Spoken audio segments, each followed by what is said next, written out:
This video is brought to you by Blessed Be God Boutique, maker of Catholic fashionable apparel, handmade accessories, and more. There have been 3 confirmed miracles of the sun. Most people are familiar with the one at Fatima in October 1917. There was another one that happened with Pope Pius XII towards the end of his papacy. The third, that most people aren't aware of, is that involving Bruno of the Our Lady of Revelation fame. And today, we will continue exploring his translation, the English translation of some of his works here, and go over the account of the miracle of the sun that happened in 1980. This was something that was not as widely reported as you might expect a miracle of the sun to happen, especially since this one happened in Rome, just like Pius XII's happened. So, without further delay, the miracle of the sun that happened in 1980 in Rome. Along with the many prophecies that we will see below, that on the 7th of November, 1979, Bruno Cornicciola received an unusual announcement by the Virgin of Revelation.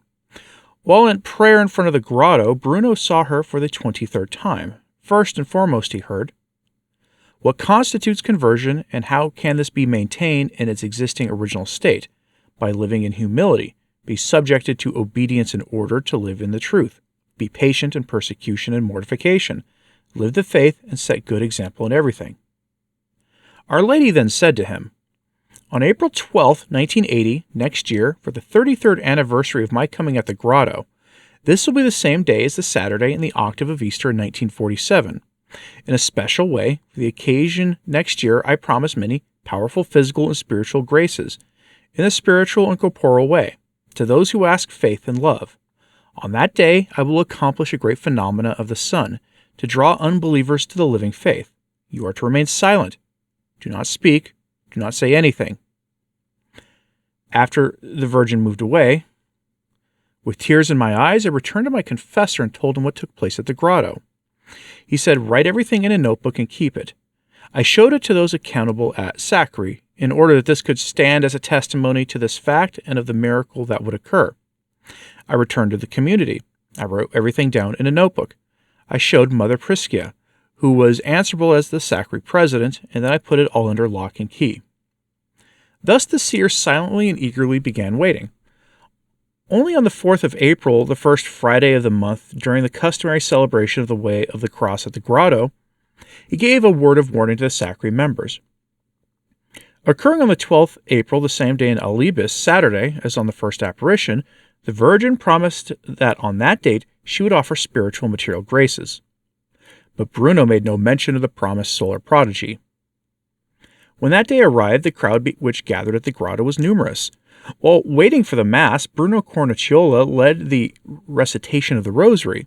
He addressed those present with some spiritual thoughts and gave testimony to the events that occurred in 1947. The sun illuminated his face. I saw the sun just above the tree tops, so majestic and brilliant as ever. After about an hour and 20 minutes, from 3:20 to 4:40, I noticed that the sun had not moved. From the point I described above, it was always there in front of me toward the treetops. But then the description became more animated. I saw the sun split, staying firmly in one place, as I had seen in the beginning. Another sun went over the grotto, and the whole grotto was illuminated towards the direction of the cross. It also was all lit up, without electricity. I saw the sun beginning to spin like a carousel, advancing and retreating. It was alive and dense. It seemed as boiling water, like a furnace melting steel. Its glow was so strong that it leads my thoughts to the light I saw in the grotto when the Virgin of Revelation appeared to me for the first time, on a thick mound of volcanic rock. I saw the 3 distinct colors emanating from the sun, green on the outside, pink on the inside, and white in the center. Everything was dramatically spinning. I remained in silent meditation. Then I saw the sun, from above the treetops, join into the other sun above the grotto. About 1700 hours the Mass began, and until 1750, the moment of consecration. Like an earthquake, a roar was heard. I shouted, "Long live Maria," 3 times. Therefore, the statue inside the grotto appeared as inflamed. Someone shouted that it was glowing. Word spread at the display of light in the sky, and everyone looked up.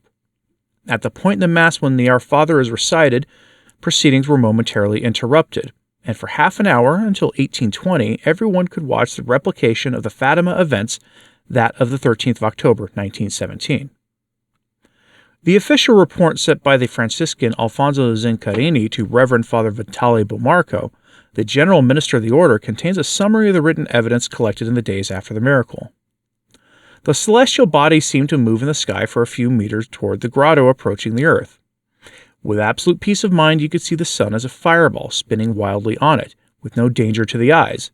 Seeming larger than normal, iridescent crown in different colors showed inside it, mainly green, pink, and black, like a white-hot magma moving quickly and tending to form different figures. Various witnesses identified a cross, an M, a heart surrounded by stars and dripping blood, the monogram of Christ, two clasped hands, the Holy Family, the Virgin of the Revelation. Some even claimed to have seen the solar corona decompose and recompose in three circles of various colors. Others had noted that despite the obstacle of the many trees, the sunlight leapt to their eyes and lit up with as a warm, bright light, almost as a fire, lit the chapel of the monastery, where the Eucharist is kept, the trees, the faces, and clothes of the people. The boxed files are kept with reports of those who were present, and among them many children, along with many civil and military religious authorities, are also kept in the archives of the Franciscans and those of the Sacred Association.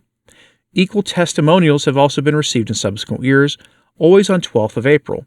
In particular, 1982, 1985, 1986, and also 1987 for the 40th anniversary.